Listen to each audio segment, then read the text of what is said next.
Hi, hello and welcome back to SpeakWrite with Sid.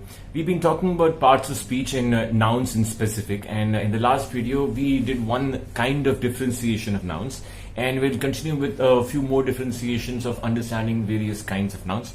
I'm Siddharth Sathe and you're watching Phoenix Dreams. In the last video we talked about object nouns and subject nouns. What we'll do today is we'll talk about one of the most common ways of differentiating nouns, and that is into common nouns and proper nouns. Now, if you remember, a noun is a name given to any place, animal, person, thing.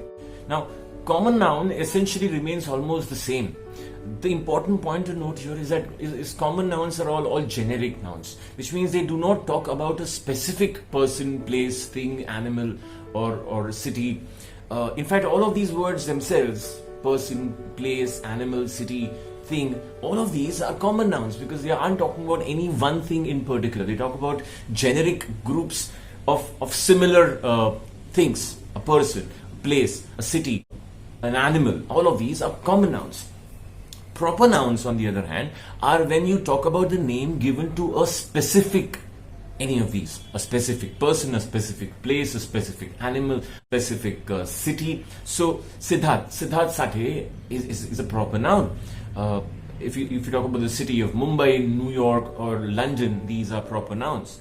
Tom is a proper noun. If I call my dog Tommy, that's a proper noun. So proper nouns are specific names given to specific persons, places, cities, things. So those are examples of proper nouns. One more thing to remember that differentiates these two kinds of nouns is that proper nouns always begin with a capital letter. They're always capitalized, the first letter. Common nouns, on the other hand, when they're in the middle of the sentence, have to be non-capital. They do not begin with a capital letter unless, of course, it is at the beginning of the sentence. Right? So that's the difference between common nouns and proper nouns. The other kind of differentiation that we will talk about today is concrete nouns and abstract nouns. Now, how does this really differentiate nouns? Now, if you really look at the words and understand the meaning of the two words, concrete and abstract, concrete nouns simply means that nouns that are names given to anything which is tangible, which you can hold, touch, feel through your five senses. Abstract nouns, on the other hand, are intangible.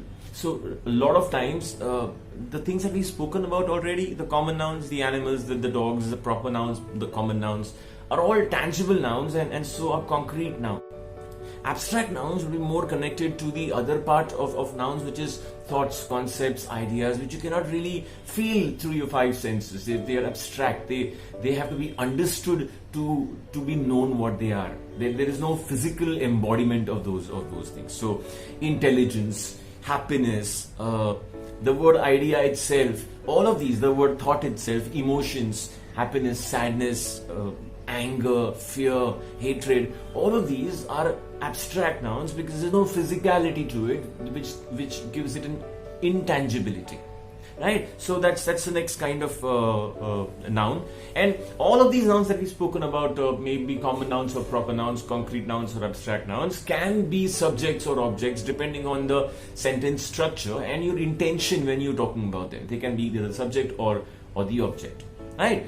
So yeah, that's it. We'll stop here with these two kinds of differentiations. What we'll move to in the next video is we'll talk about something known as collective nouns. In fact, if you go back to a few of my videos, I had done a set of collective nouns specifically pertaining to animals. So we'll have a look at those examples and understand what collective nouns exactly are.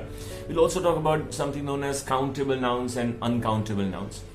Then there's something known as compound nouns as well. So this is what will form part of our of my next video on Phoenix Dreams. Stay tuned, keep watching. Please continue to like, share, and subscribe what I present to you. If you have any questions, queries, comments, please use the comment section. Thank you very much for your time and patience. Until next time.